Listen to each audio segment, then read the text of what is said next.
it was always in my mind that we should give a form to the dreams in the minds and hearts of the villagers. And we went and we made the check dam for her brother. And that year, he earned a total of 90 lakh rupees net income from his fields. We asked them to do away with the practice of dowry and the funeral feast, because these are two big drains on the rural community, which makes them mortgage their land and then they are left with nothing.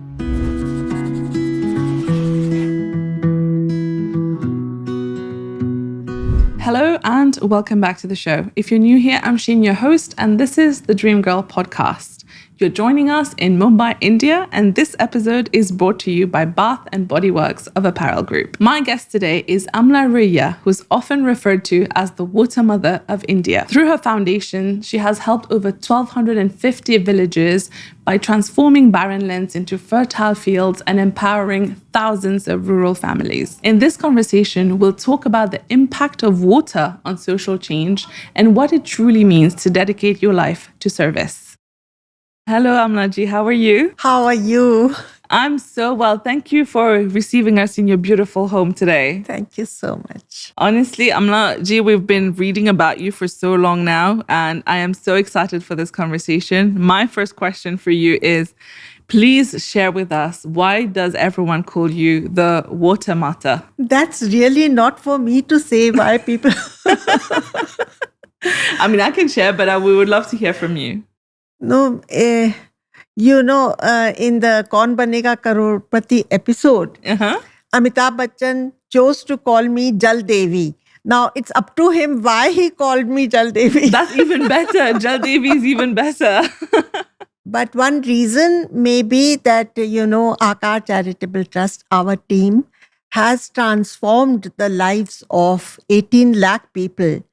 And out of sheer gratefulness, they may have chosen all these nicknames, but I really can't say, because from my heart of hearts, I don't feel I have done enough, There is so much more to be done.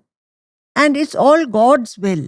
So it's not for me to give myself any titles, because I feel I have just done like a grain of sand, the work that is required in this field, So obviously we've been researching a lot about the work that your trust does. And the first curiosity that came was, where did the name Aakar come from?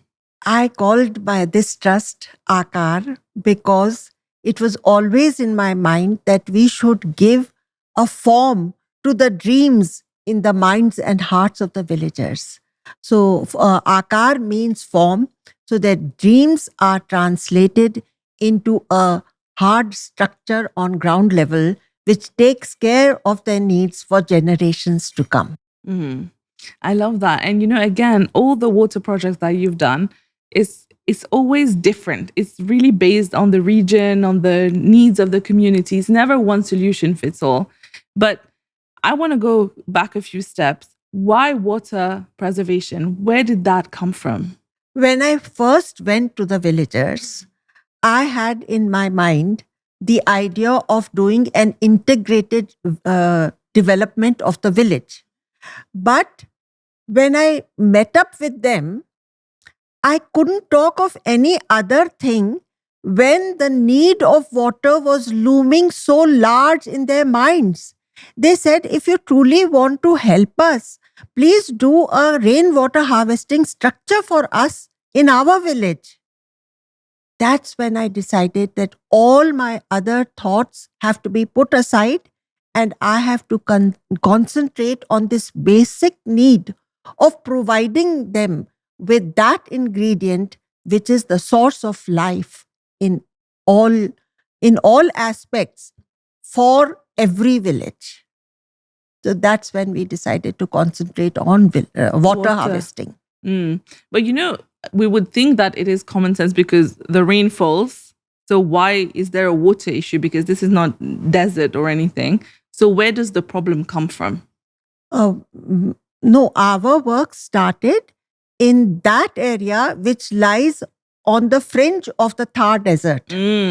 So they were very deprived of water. water was the scarcest ingredient for them. Their fields were denuded and parched. Their environment was absolutely denuded. The fertility in the soil had gone down to the bare minimum.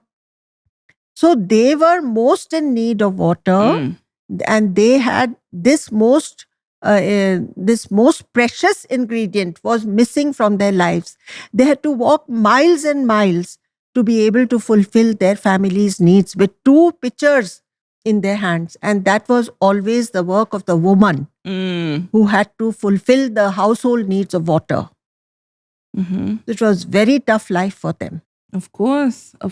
But see, again, now when I see you're so passionate about these things, but you haven't experienced this firsthand, right? You were, by God's grace, very blessed. So where did that urge come from to tackle social challenges? I always wanted to do something for the country. That was always in my mind. What is this life if I'm a couch potato? I didn't want to lead that kind of a life. So I always wanted to be helpful to those who were underprivileged. And then this opportunity came my way, and I was not going to miss it for anything. Did you ever think it will become this big? Never. This was not in my wildest dreams. And I don't know how it has taken this shape, because it is all God's doing. In fact, I have done so little. And it's all He who has done it. And it is water that has completed their needs. What can I do? I am a lone housewife. I had just taken on this challenge on my shoulders. I don't know how I was going to fulfill it. But it was God's grace right from the beginning. Of course. And it's been a blessed journey. But if we were to think about this actually, take us through the first few years of the trust. When you found the issue you want to solve, how did you figure out the how? How do we tackle this? So you see, I went out in search of some structure or some way by which this very, very difficult thing could be accomplished.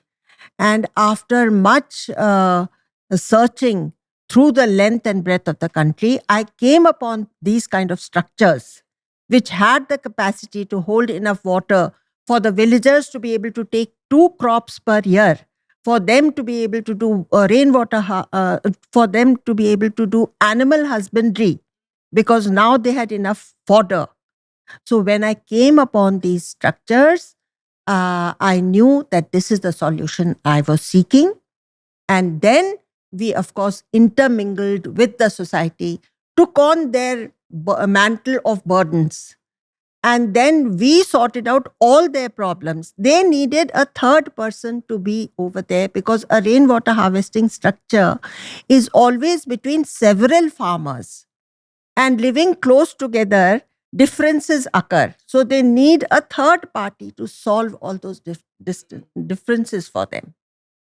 So when they themselves came to us, please build a rainwater harvesting structure for us, that's when we said, we will stand solidly behind you and we will do. But you have to give 1/3 towards the cost of the structure, 30%.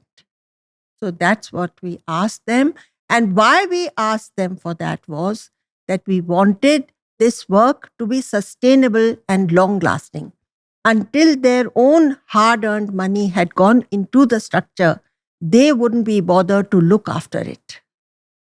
So that's why we asked them for that. And when they agreed for that, and how we get them to contribute that much out of a life which is already so short of money.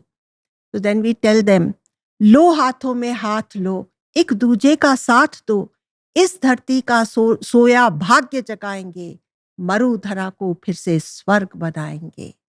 ढूंढ सको तो इस माटी में सोना है, हिम्मत का हथियार नहीं बस खोना है.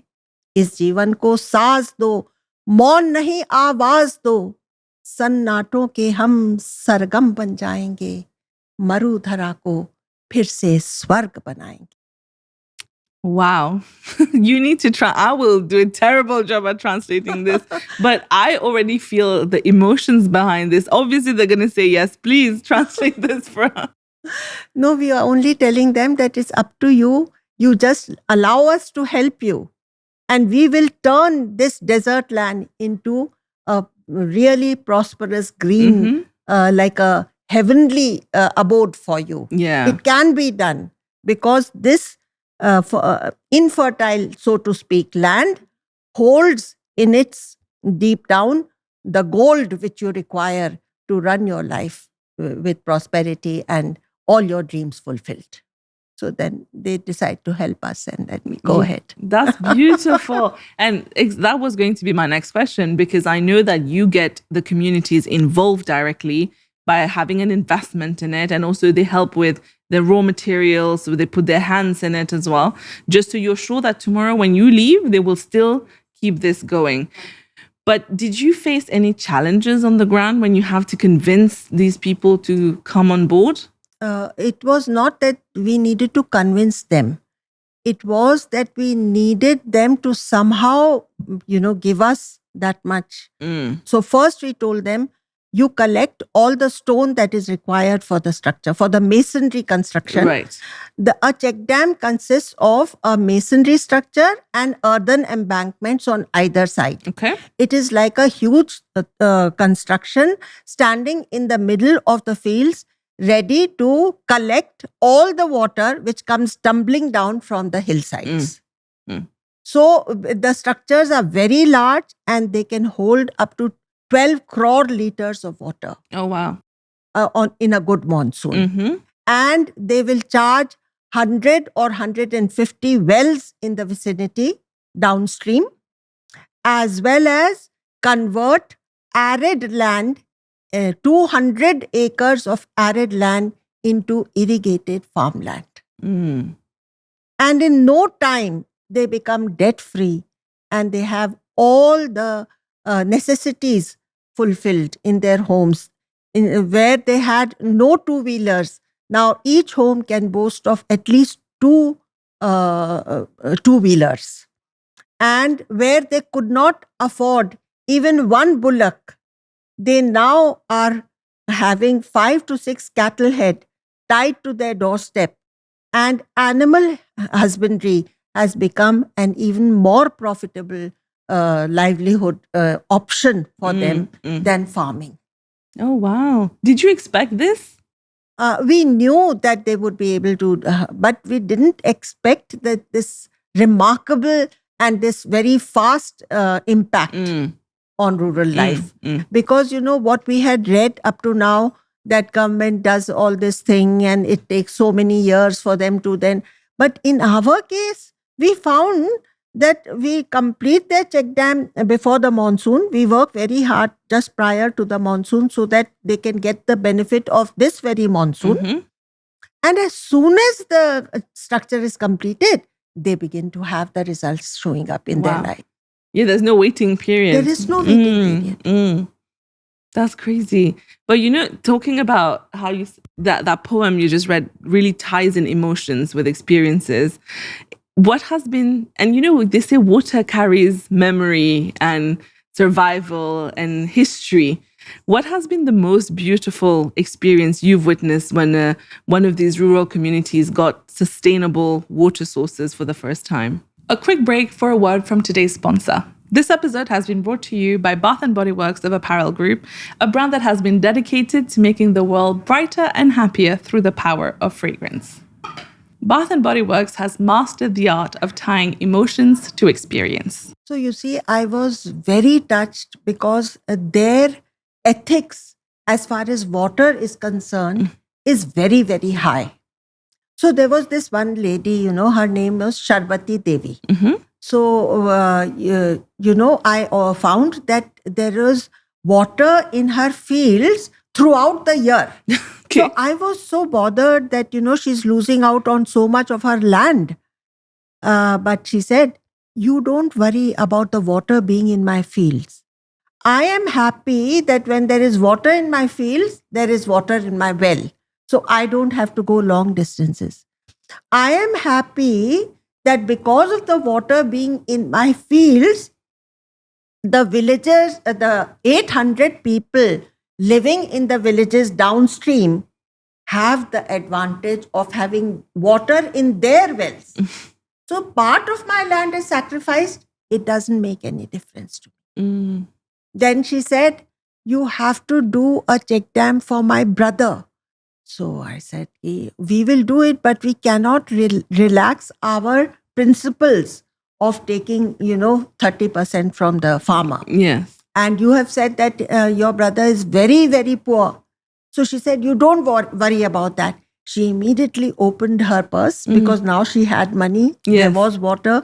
You see, the holdings of the farmers in Rajasthan are very large. Right. So they don't mind part of their land being submerged underwater because the rest of their land is yielding bumper crops. So she said, she took out 35,000 rupees then and there and handed it to me. Wow. And she said, make it for my brother. And we went and we made the check dam for her brother.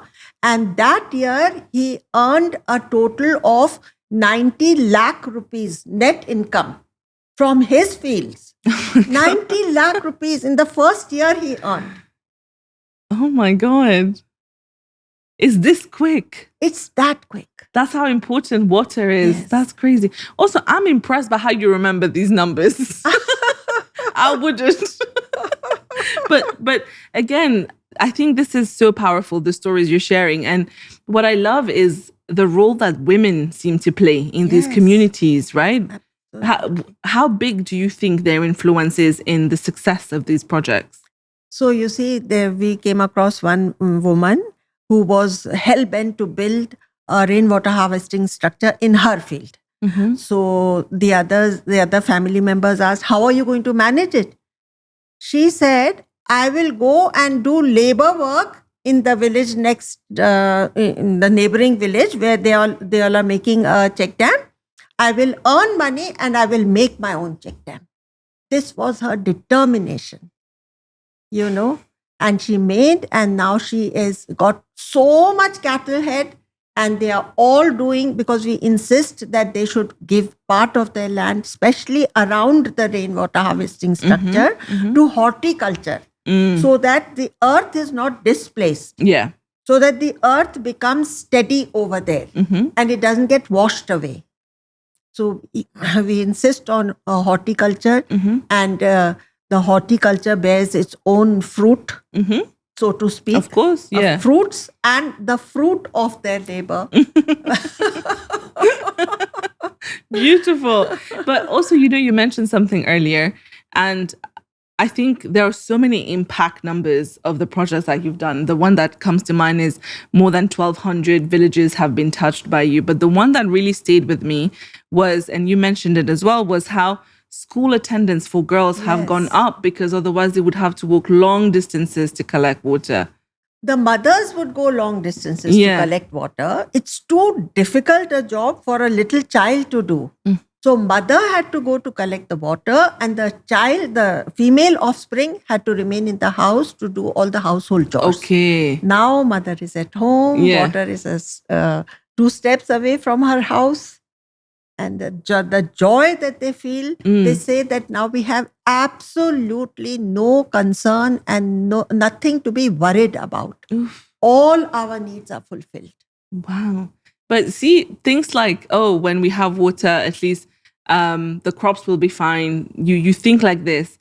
And then you see all these other indirect impacts when it comes to education, to making money so profitable so quickly. What other unexpected impact have you seen? So now all the young girls, they don't want to get married. They want to study. They want to do higher education. Okay. They want to go away from their villages and take on degree courses. And, we went to a community in the hills of Udaipur where they said that whether we educate our sons or not is another matter. But our daughters, we certainly will educate, and we won't get her married till she's 25 years of age. Oh, wow. And why do you think that change happened? Because they have enough to invest in education. They also value education. And the girls being disciplined, they are wanting to, learn for, get themselves degrees and hold lucrative jobs. Mm-hmm. Wow, that's amazing. And before we started recording, you were telling me that you usually go twice a month Yes. to visit your check Yes. dams and everything. This last year has been a little bit irregular because I have started a school in Ramgarh, which is Okay. also in Rajasthan. Mhm. And lot of my time and effort is getting diverted over there. So instead of going to my sites, visiting check dams, Yeah. because my team is so well set, they don't really require me. Of They course. only require me to motivate them to finish some works as fast because, Bhenji is coming. So we need to finish. Otherwise, what will she say? Otherwise, they are so well trained, absolutely skilled. And by God's grace, they are absolutely honest. So then, I'm not worried on that score. The work goes on whether I'm there or not. But of course, and when you're doing something so good and you're seeing the impact, I think it's very hard for your heart to do anything that is not right in these situations. But tell us a little bit about the school. What brought about this project? Yeah. So we want the children to have the best possible education. So we were lucky to come by a person who can give them drone skilling, solar panel making, and three-dimensional what do you call it? Imaging, three-dimensional imaging. So that person comes and then we have set music, music training and lots of value-based education. And we have got the best possible teachers that we can get in a small town of Rajasthan. And we've made it co-ed, and English medium is also offered. All the subjects, even science is offered, higher maths. So we want to make it the best institution in that area. I mean, considering the locality. And how old are the students? The students we are running, actually it is split in two different schools. One is from preschool to class 5, and the other one is from class 6 to 12. Okay. So all ages, basically. That's amazing. So now you've gone into education fully as well. Yes, and all the sports are and we have coaches coming, and the sports are being also taught to them, to be skillful and to be good physically, so that they can look after themselves and their life later on. Thank you so much for sharing that story. But now I just want you to walk us through the very first village, the very first water project that you did. How was that being on the ground? So we were also absolutely raw. We had not started using heavy machinery to do the foundation digging or any such thing. It was a surprise that one fine day, while we were working at that village, all the women got together and they came to us and they said, please build a rainwater harvesting structure for us if you really want to help us. That's when we told them, we will stand behind you with all the expertise and skill and finance required for this structure. The situation in that village was that their fields were absolutely parched and denuded. Their economic condition was rock bottom.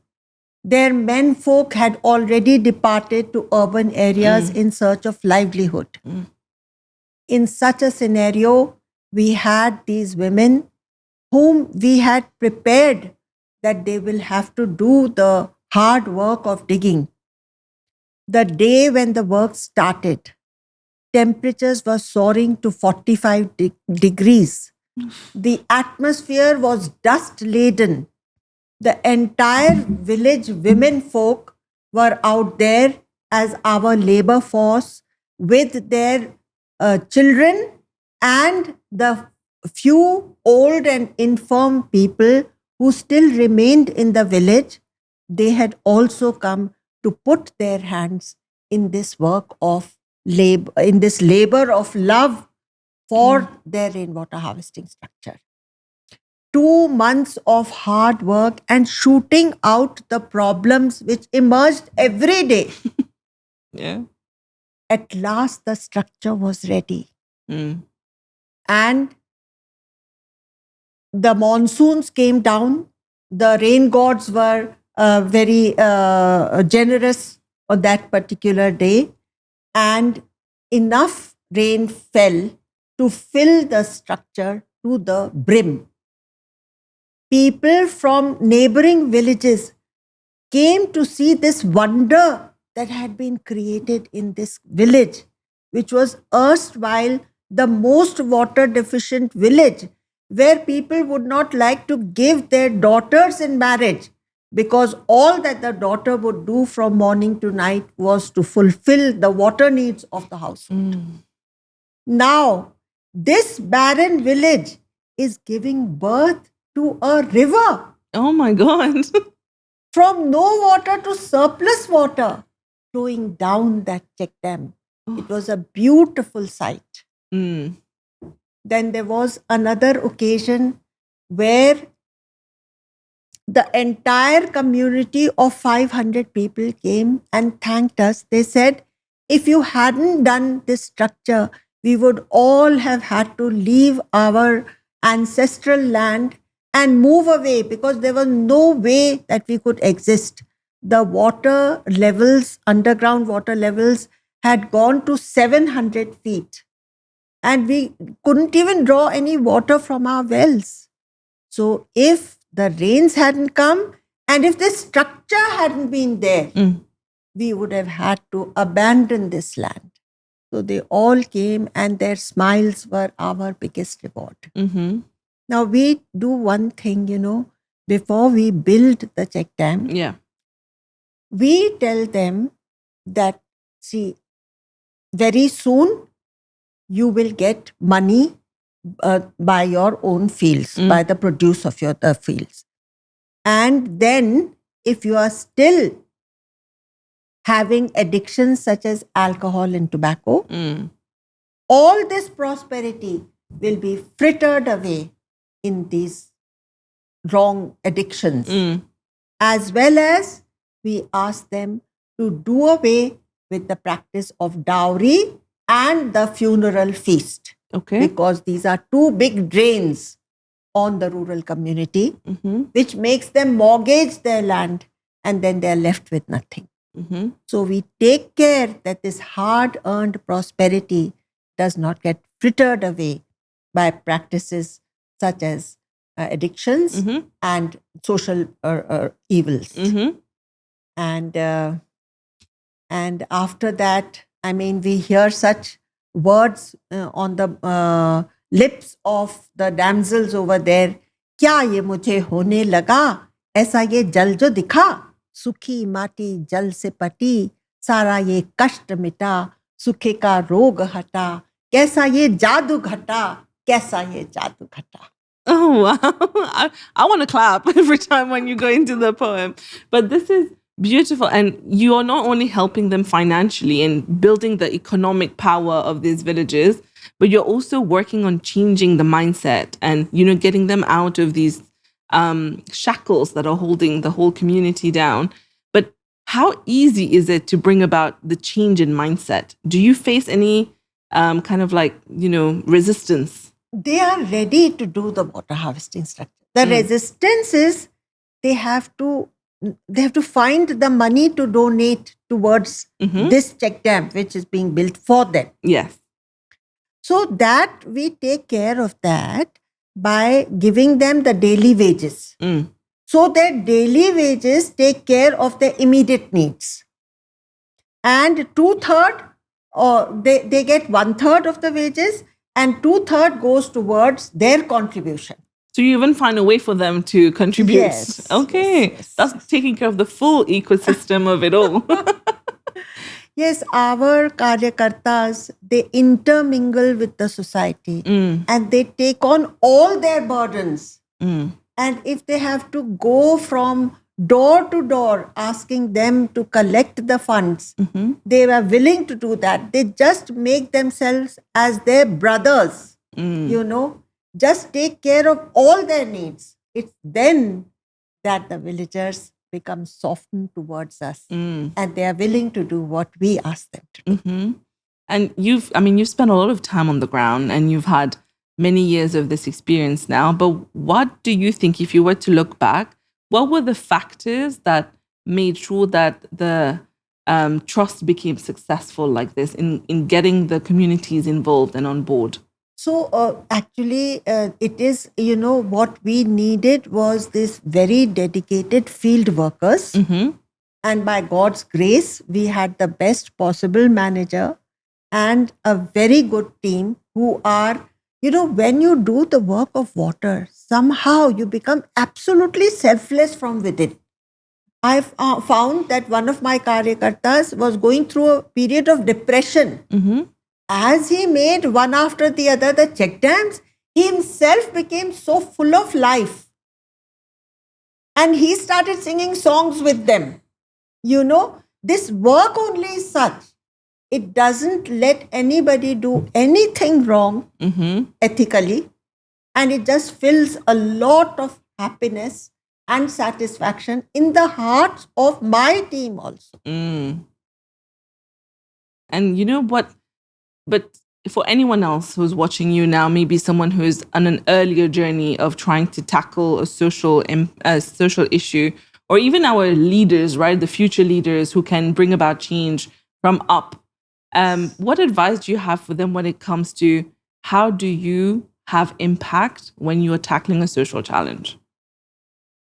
How do you have impact when you have to be completely selfless, and you do, it must be very clear and evident to the society that you are not out there to make anything for yourself. You have no ulterior motives.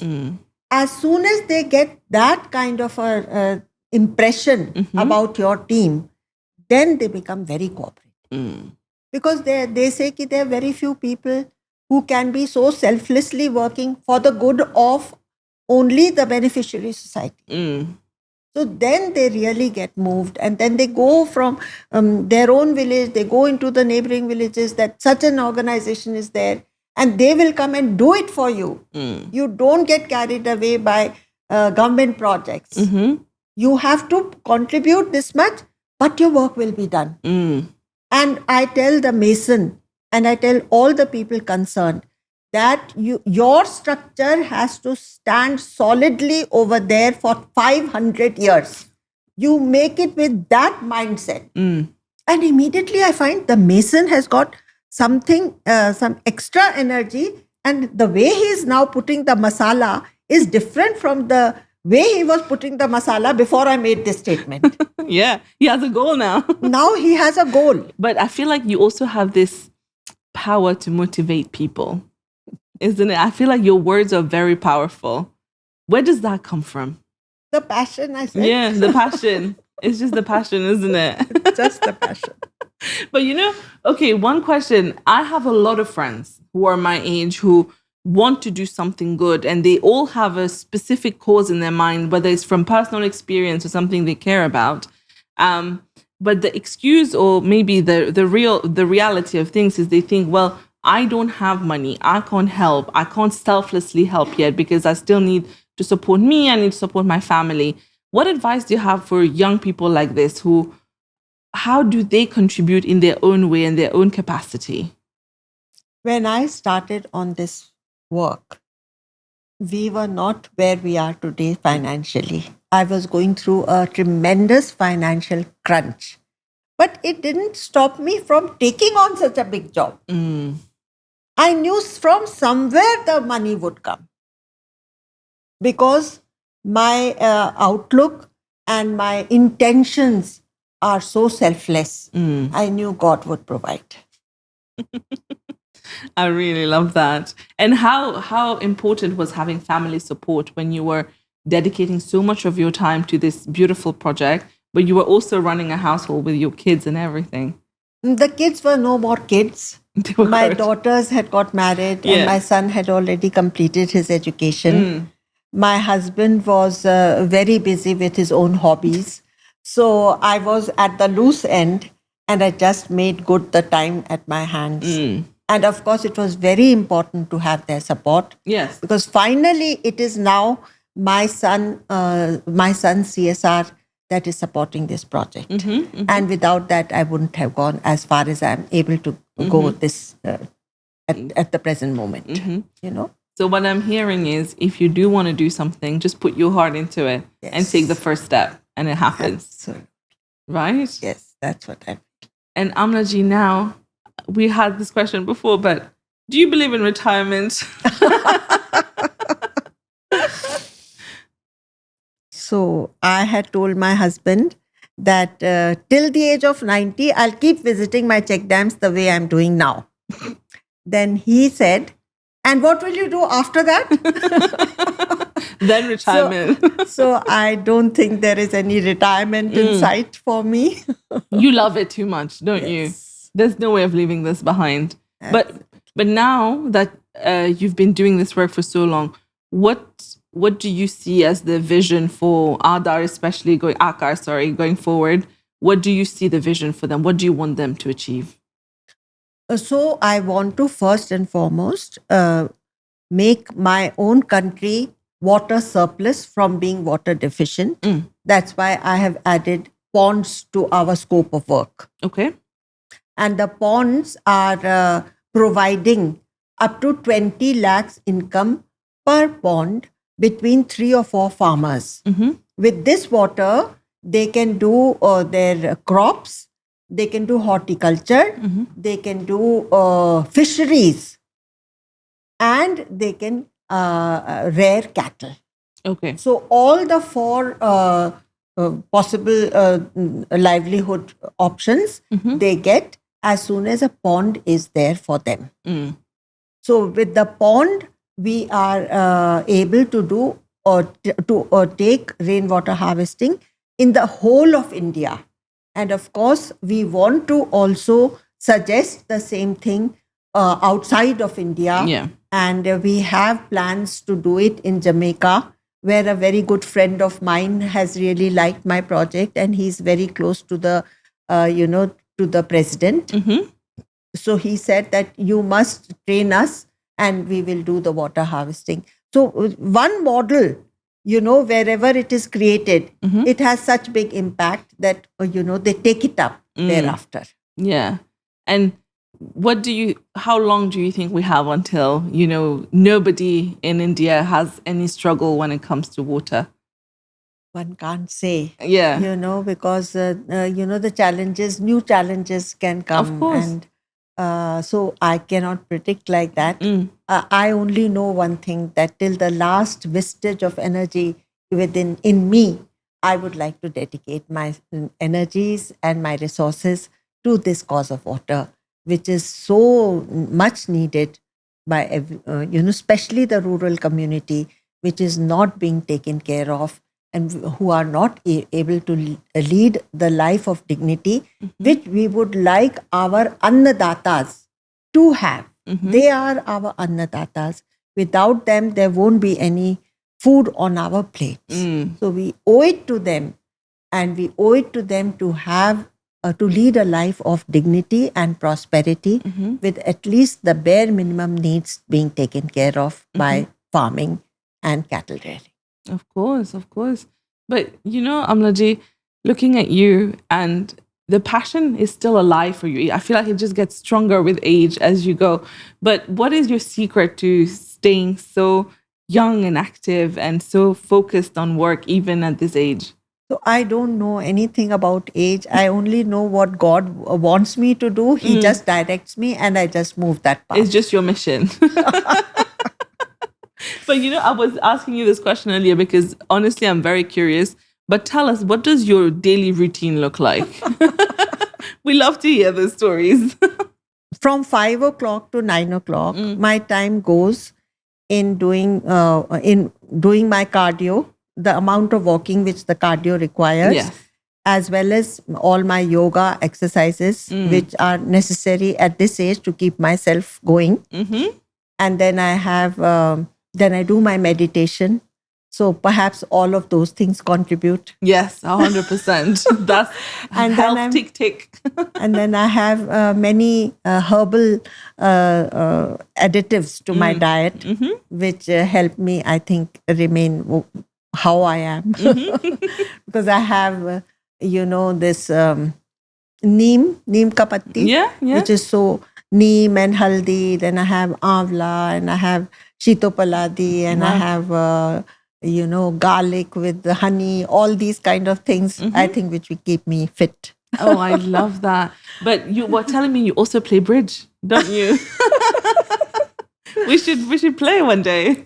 Yeah, we must. Yeah, I love bridge. I mean, I haven't played in a while, but I love it. Oh. Tell us, why bridge? So you see, I wanted to keep the two demons that lurk on the threshold as soon as you cross a certain number of years.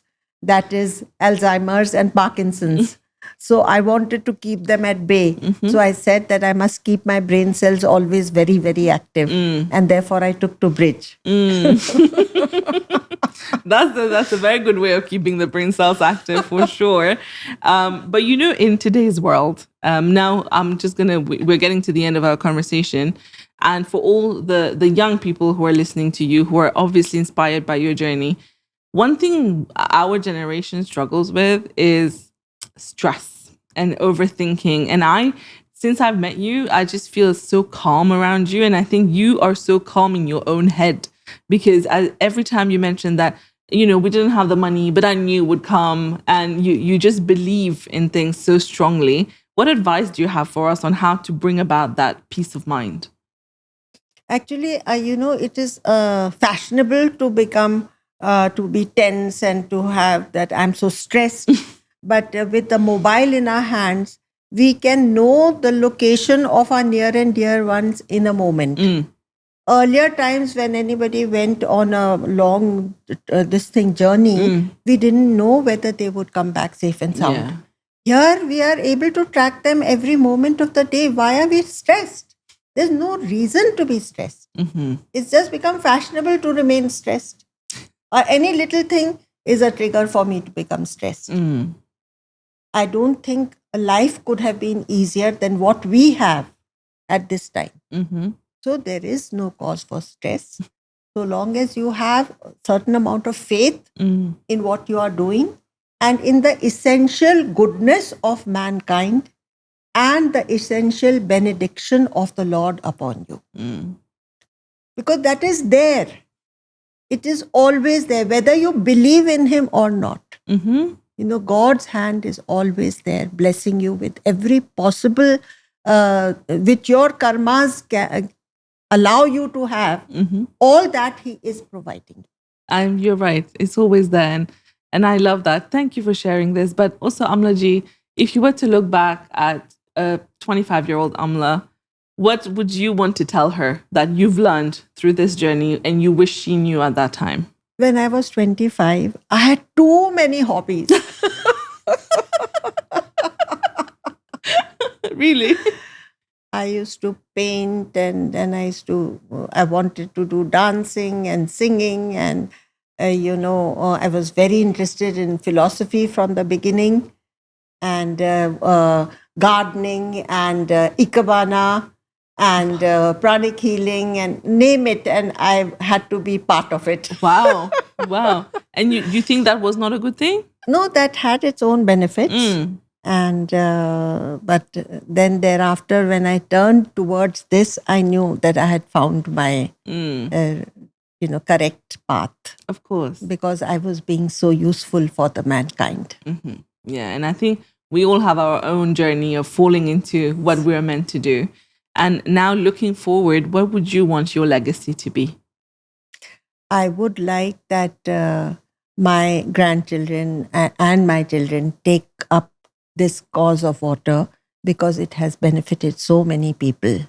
And some people say that the prosperity that we have come into has also happened because indirectly we have managed to be helpful to so many underprivileged people. So I don't know what it is, It's all up to the divine.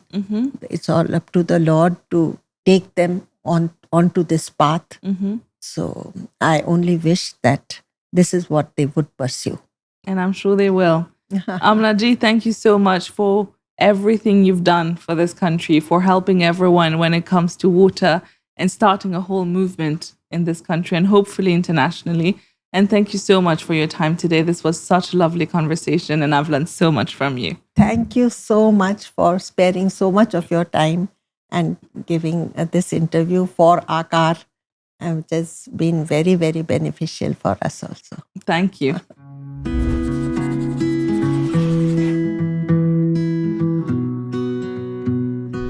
A little present for you, Amna ji. And Oh my God, this is not a little It's present, little. it's just too much. there's a surprise inside Oh for my you, God, which I will show you. This is a little surprise for you. Oh, these are too. These are pictures from our conversation today. So sweet. No, of course. Thank you so Oh much. my God, what is all this? So much. It's nothing. It is nothing for everything you're doing for all of us. Thank you. Thank you so much. I have no words, really. No, thank you. Nobody has rewarded me with this kind of a gift after. Thank you to the whole team. Thank you so much.